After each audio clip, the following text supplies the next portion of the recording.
Okay, we're gonna move on to our next segment here, where you get to share some more. If you have watched any podcasts, you'll see the on the spot segment, right? Where you're gonna have the 10 questions here. If you're one of these people who wants to keep Mrs. Purdy happy, you'll try and answer as many as possible. Okay. Because she's keeping track and she's counting. Okay. So we'll see how many you're up for here. But go ahead and find some questions maybe that you're interested in You answering. know, Oh, with both of you oh, guys on here, oh I no. think it's incredible because I should I have told was you this. I was privileged to have both of you guys in my office at one time or another. And we had some wonderful chats, I think. Yes. It Yes. feels like I'm in your office again right now. This is breaking right now. This is Breaking. Wow, is your mom there? Yeah, she's here. She's currently watching Brooks get his nightly bath. Okay, well, she can come in here and listen to Nate's answers in person if she wants to. I'll go tell her, but if she's wound up on the FaceTime here, nothing against you, Nate, but it may not happen. Okay. listen, Nate. Hey, listen. For however we can connect the dots here. This is the first year, and That was amazing. That was amazing. Well, that's twice I've gotten Tom. I think I'm getting pretty good at this. Yeah, okay, game on. You guys have continue. well, there's a Florida connection here too. So, Oh yeah. Yeah. Oh, that's right. Yep. Dad, we saw your Gators hat. Yep. Dad, Oh, really? yeah. Well, Yeah, yeah, So Nate they're had a out. Gators hat on. Yeah, they're Wow. out here for the week, and yeah, that was. I mean, a little heads up, Don, would have been nice. Hey, my parents are here. They might overhear whatever you Do say. the pop in. No, you would have curbed it then. No, it was. Yeah, they just came out. So Oh, that was good. I feel like I'm in his office again. you don't there for that reason. Oh, well, Nate, I want to apologize for the interruption because I didn't cause it, but No, no worries. Actually, being in his office is intimately related to my answer to the first question on your list, oh, because the story from my time at camp that I've repeated the most was the story of the second Deerfoot prank that we pulled in the summer of '88, which concluded with the group of us being hauled into your father's office, Don, to oh, be confronted with what we had done, by your father and your uncle. that is amazing. And I've told the story about that meeting where, I mean, I don't want to presume, but I always got the sense that your father kind of admired us, but couldn't let that really slip. Your uncle was more upset about it because I had taken advantage of him. I had asked him to fill in for me as night watchman that night while we went and did the prank. So That was bold. Wow. so, he was more seriously offended by it, and I remember they proceeded to tell us everything that had happened at the camp and at Deerfoot, and it had the effect of confirming that the tricks we had tried to pull, that we had been able to pull them off. And so it was really a memorable time. I mean, Earl was trying to protest that the whole thing was justified because the Deerfoot guys had pissed on his weight bench when he was in the preseason. He had this story that he had clung to, that they had done that, and he wanted to justify the whole thing on that. We were just nudging him in the rib to tell him to shut up. We weren't gonna. There was really no excuse. We were just doing it because we were kids, doing it. And Oh my gosh. I have to give you a chance to defend yourself here, Nate, because that was planned apparently like all the way back in May when you guys were there for the preseason. yeah, And as part of the swim to the island, which you plan to do in August, you did a practice run in May, and Earl said that you got halfway there or a little more, and you were like, I can't do it anymore, and you had to turn Yeah, it. it was, That's Jackie Lutz's episode, yeah. we were almost hypothermic. It was crazy. And another thing that I look back and I was like, what the heck was wrong with us? Earl refused to do it, and he holds that over us to this day, that he had the wisdom to recognize it. But Jay, Steve, and I tried to do it. That was actually the previous summer. The first time we did the prank, we didn't do it in its full glory, but that was the previous summer when we were still trying to figure out how we could actually get out the Tapawingo. And we had this idea that we could take one of those flotation cushions that sat underneath the dock sections, and we could push them out, put the sign on it, and push them back swimming. And then we realized after trying that was stupid. We just should take some canoes and go out there. Our initial concern was that the canoes would be too noisy, but that really wasn't the case. Yeah, they're not that noisy. That was good. They were the least noisy of what we rented. Yeah. Sailboats were more noisy because they. Tom. Well, Nate, I love that your story you've repeated the most, and my story I've repeated the most. Both ended up in Don's office. Yeah, and I read that part of the book about your story. It was a great story about So true leadership. Yeah. Yes. Yeah. Well, I'm sure you experienced his true leadership as well. Yeah. Oh, that's so good. Well, for question number 2, we've definitely said that you did read Don's book. More than read it. Yeah. I mean, were there buried memories? Were there buried memories that came up maybe from doing that? Yeah. The going out to that, what was it? Is it Peck's grave? Yeah. Taking the kids out to scare them there, because you had that whole story about how you staged that elaborate apparent death or murder, and which I didn't know that story, to be honest with you. I had forgotten all about that. But the way we used to take the kids out there and try to scare them and all that was something that had gone away from my memory, and that it brought that back. You had been in some of the groups that had gone to scare the kids. Yeah, and I also remember like one time we went out there and driving back in Scott Olson's truck. Scott and Don were in the front, and we were driving back, and it was at night. And they turned the lights off as we were driving down the Adirondack roads, and we were sitting in the back of the truck. I remember being absolutely terrified. We were going to go running off. It was pitch dark. There are no street lights or anything. Yeah. You can't see a thing. Yeah, it's dark over there. Yeah, no, those memories all came back for me for sure. Brilliant. I love it. All right, what else you got on here? What is your life motto? You know what? If we don't answer any of the rest of these questions, I want to know what Nate's number 3 is, because I don't have a life motto. Man, because of anyone I talk to that knows you, man, you're like one of the smartest people that ever came through our circles, and maybe you're too smart to answer the question. Maybe not a motto, but maybe a philosophy. Yeah, you're so deliberate, but when you speak, your words count. Like, and maybe I'm answering the question for you, because thank you. I mean, I appreciate the compliment. I'm you're a lawyer. Your words do count. No, the thing that you too, right? I mean, I'll say the same thing that I'm sure you guys would say. I mean, before everything else, it's Jesus Christ. I mean, that it's serving Christ with our lives. That, and I don't know of a more elaborate way to put that, but that is what life is about. I mean, I wish I could put that in words more like great spiritual writers do, but I mean, that's the be all end all of our existence. Yeah, I don't think you have to.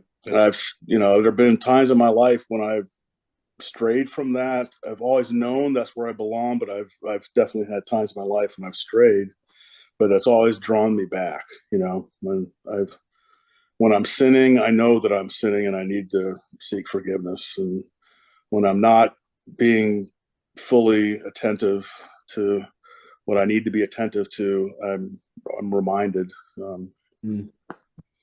So how in the profession that you're in, Nate, and I'm, not going to share, like, you're at a very high level of the legislative branch of the state of Florida. Like, how challenging does that make, what you just said, to follow, like, on a daily course?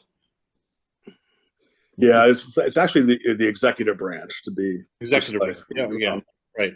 But it hasn't been as challenging as it could be, because I've been working in a period of time where we've had like a governor who was very active in opposing, for instance, the amendment that was designed to make abortion legal on a widespread basis in Florida this last fall.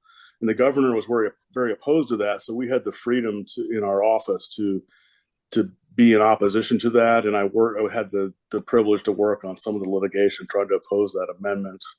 And also in trying to get some really bad precedents overturned in the wake of the Supreme Court decision in Dobbs, which threw the issue back to the states after all these years, overturned Roe v. Wade. So that was something I always had wanted to do with my legal career, that I thought would be in service of God, and I had the chance to do that. So I've actually, instead of I was saying being challenged, I've had the chance to be a part of something I really believed in, which I'm really pleased to have done. I say more on a more immediate basis. The challenge is you have to you have to let go of your pride a lot as a lawyer. It's easy to become too wrapped up in winning your case, and sometimes recognizing how little control you actually have. I mean, we think that we, by our rhetorical wizardry, should be able to win every case. It's just not true. Sometimes you don't have the facts on your side. Sometimes the law is not on your side. Sometimes the judges aren't on your side, and you have to learn humility over time, and to take wins and losses without too much pride and without too much distress when you lose. And that's something I've learned over the course of my life. And also just trusting the providence of God to take care of things. A lot of times we think these issues that we work on are the be all end all, but the reality is I think our societal ills are more addressed by what we do in the trenches as Christians on a day-to-day basis than they are by any elaborate political or legal scheme. And even though that's what I'm involved in my life, I think the humble work of the pastors and priests and people who minister to the poor and people who are out there evangelizing, those are the ones who are really transforming society. And the purpose of the law is really just to keep government out of the way so that all that can go on. So that means that my role and all that is actually considerably less important than the role of other people in our society. So as I've gotten older, I've become less impressed with the importance of what I do, to be perfectly honest with you. So what's amazing to me, like, and I'm coming at this from someone that watches a movie, like in A Few Good Men, the attorneys argue against each other. It's heated. There's a lot at stake. Yeah. Yet, it's 6 o'clock. They're gonna grab a beer together and talk like they're friends. Like, is that real? How does that work? Like, that can't be. Yeah, that's actually a real thing. I mean, I do my best to try to have cordial relationships with opposing attorneys. I mean, some of the people I've worked with have tended to be more frosty with opposing attorneys, I think they personalize the whole thing too much. I try not to do that because they're just trying to serve their client. They're doing their job. Right. And I'm trying to do mine. Yeah. You know, I'm not trying to defeat them and humiliate them. You know, I think I like to believe that we should win because I think I'm usually convinced we're on the right side. But I mean, I'm not. It's not because I dislike the opposing attorney. No, but you're at cross purpose with them, and therefore you are adversaries, at least at work. So it's hard to. Yeah. It's amazing if you are able to set that aside outside of work. But that I would think that would be a challenge. Yeah. But I don't know. I that's just something I've always tried really hard to do. Is not let it be personal. Well, hopefully you're using that as your Christ influence on them outside of work.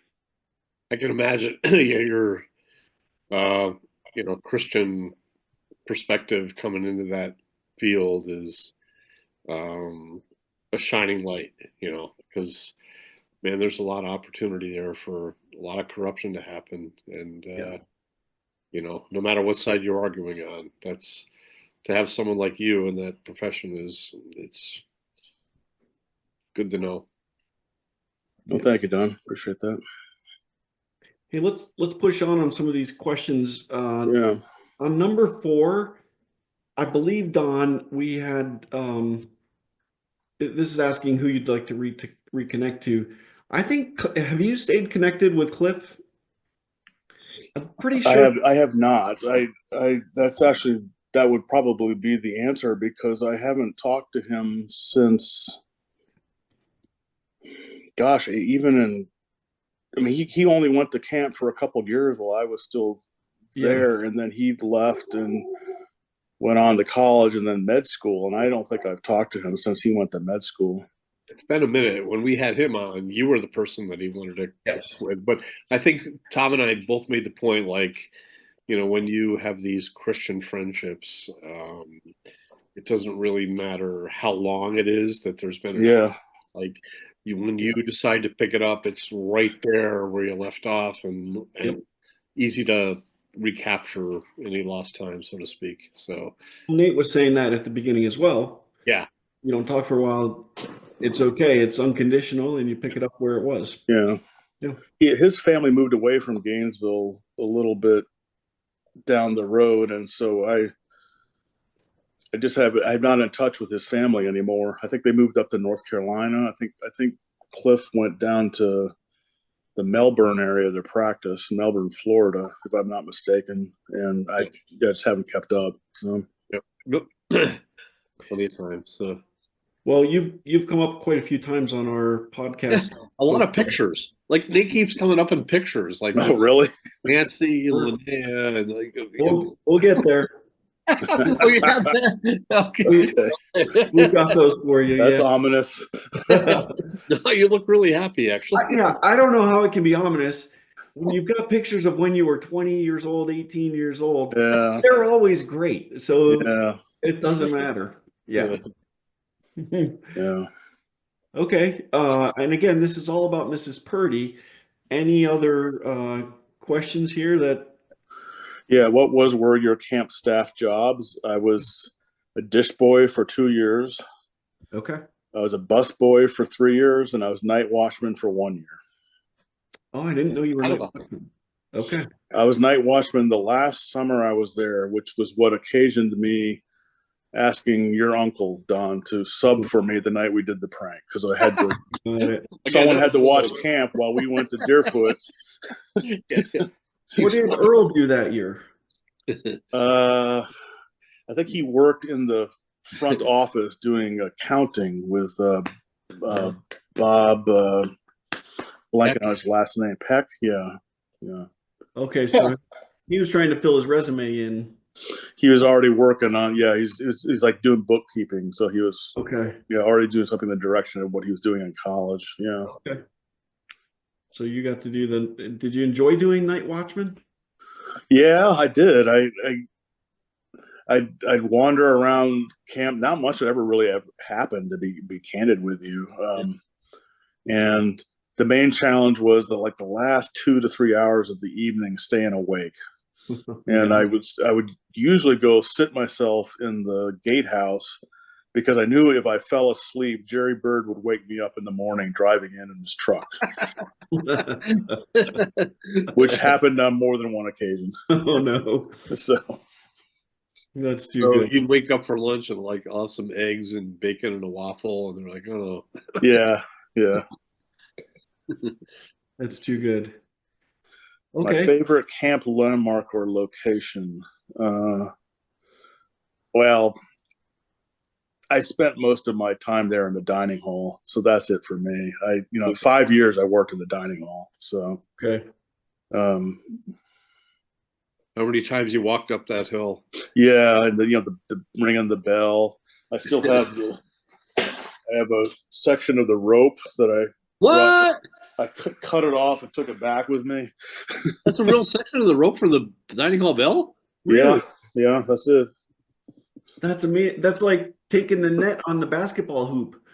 Yeah, I've got a whole bunch of souvenirs here. I've got some plates from the dish room. I've got Jeez. You said Yeah. that casually. Like, that was really cool. yeah. No, I took stuff with me. I got the That's how it works, huh? well. I mean, if you cut the rope off, how did they ring Unofficially, the that's how it bell? works. How did they ring the bell? This probably means nothing to you guys, but Jay would get a real kick out of this. There was a high chair that we would bring out for the kids. Oh yeah. Had Tom Thumb on the back of it. It was this rickety, rusty, terribly dangerous high chair that we still put to use. And eventually it fell apart, and I managed to rescue the backing, Tom Thumb. We always used to joke about Tom Thumb. You just decided. It was gonna get thrown out, so Okay. I hung on to it. Good call. That's amazing. Museums. That's absolutely amazing. All right, let me get back here. Nate, we appreciate you doing this with us, man. This is gold. This is gold. 50 words or less describe your life today. Oh boy. You don't have to do all these, but Yeah. one that you. Well, I'm a widower. My wife passed away 4 years ago. I have one daughter who is in college, and my life is now largely trying to continue to be a part of my daughter's life, and finish up the end of my career and be a good Christian. I mean, that's my life. I have this sense that there's still something else that I should be doing with my life. I don't know what that is. I'm kind of waiting on God to tell me what that is. After this recent election, I actually had the chance to go back to DC, and I decided I would stay down here. I just felt like I wasn't meant to go back to DC. I'm supposed to be doing something down here, and still searching for what that is, but I'm hoping to find it. I think this is where I belong. I was in DC yesterday at the Museum of the Bible. It's pretty interesting. Oh yeah. I've been there. Yeah, that's quite a place. There's some interesting things there. The room where they have all the translations that have been completed, or they haven't acquired a copy of it yet, or the ones that aren't translated yet. It feels like they have a goal of like 2033 to have it all done. It feels like with AI, it's going to happen sooner than that. Yeah, probably. Pretty amazing. This is a little bit of a tangent, but this is not the Museum of the Bible, but I remember going to the Museum of American History once and seeing Thomas Jefferson's Bible. And what was interesting about it was he had carefully gone through, and it was like he had used an X-Acto knife or whatever the equivalent would have been back then, and he had cut out every part of the Bible that mentioned a miracle.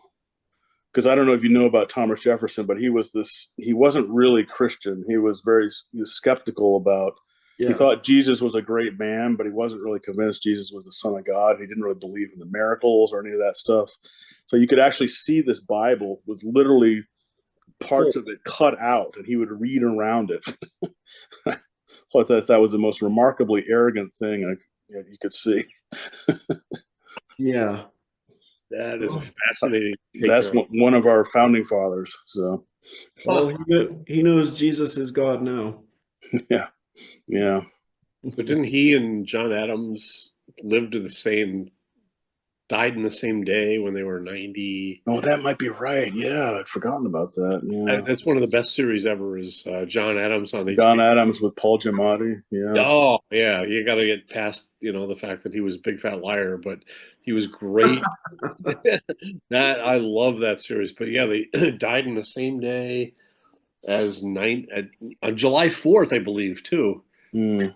Could be, I'll look it up. And his dying words, John Adams, were like, Thomas Jefferson, like, outlast me or something, and only by a few hours. But yeah, anyway. Yeah, they were big rivals. I think they patched it up later in life. But yeah, right. But they have the same earthly goals for the country, which Thankfully. yeah, right. What gives me purpose in life? I've already actually talked about when I talked about my life motto. And how has camp influenced my life? Well, I mean, the friendships I made have anchored me. Yeah. When I've had rough times, like Earl, I had a brief, short first marriage and I got divorced, and Earl was there to get me through that. And then when I got remarried the second time, he was the best man at my wedding again. The presence of those guys in my life through some of the really difficult times I've had has been irreplaceable. Really appreciate them. Also, I just think the experience of being in this, we were really privileged to be at camp at that time because I feel like in the 80s, the the Reagan era, things were a little bit less regulated. We were able to do a lot of things that you would not be able to do now. We had all these pranks and risky endeavors that we engaged in. I don't think would be allowed now, but we were given the ability to be kids. It's such a tremendous privilege. I mean, I just think that kids these days wouldn't have the chance to do that kind of stuff. And no, I so much appreciate I got to be a part of that because it really was how I grew up. Yeah. Well, and if you do watch the podcast and watch the one with Bob Purdy, he talks about how he, probably around the time you started, but before I got there, he built in the staff leadership, the spiritual element to the staff, having their own church services and being discipled while on staff, which was amazing, right? To have that kind of input into your life at that point in time when you're kind of in between parents' rule and on your own. It just, during the summer, that was fantastic and a great vision from Bob to do that. Yeah. Yeah. All right, we're winding down, but we're gonna do one more thing then with you, and I've so much appreciated your time. Like I said, this has been gold. It's been really good memories. We're going to give you a little bit of blast from the past here. We got this from, I think Beth Markell gave us this picture. Oh, yeah. Told you.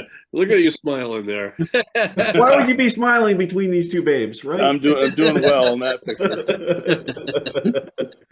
It's such a great picture. I don't know that I'm pretty sure Beth gave us this picture, or did we get it from Jackie? One of them gave it to us. Either, yeah. I think it was Beth actually, yeah. Yeah. I think Jackie had a picture of Nate too, but it wasn't this one. Yeah. Yeah. And then when Beth was on, she also shared this picture. Yeah. So this was a couple years ago at Earl's? Yes. Okay. Yeah, that's Rob Mitchell and Mike Ballman and Doug the Hahn. fellow from Earl's Church, right? Doug Hahn. He was on the Campbell Woods basketball clinic staff. Okay, yes. Yes, yes. And now he and Earl live near each other, and I think they see each other pretty frequently. Yeah, we played golf, right? Yeah. Yeah. What's on your shirt? Gator. Okay. Yeah, it's the F for Florida. Then I think this is the whole group, so it looks like Frank was there as well. Oh yeah, yeah. And Pam, Noah, Beth Ann, Rob Mitchell lurking back there, Mike Ballman. Earl and his wife. yeah. Yeah, it was a good day. A lot of fun. Yep. So Nate, I've been looking forward to this, like I said, for quite a while. This has been really cool to reconnect and just hear about your current life and some memories from camp. So much fun. Thank you. I'm really glad I could come on. yeah, thank you, Nate.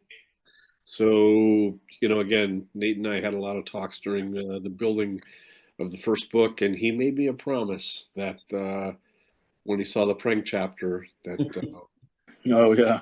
I'm going to hold you to that.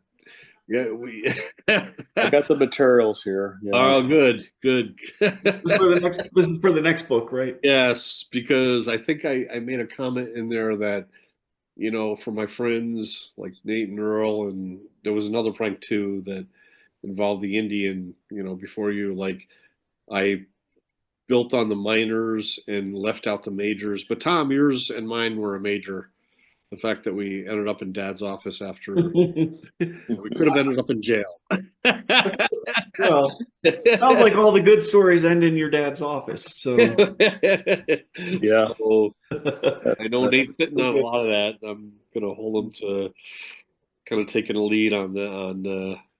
I know Steve Bain has like a schematic of things written out. Oh yeah. Yeah, Yeah, I've got that too.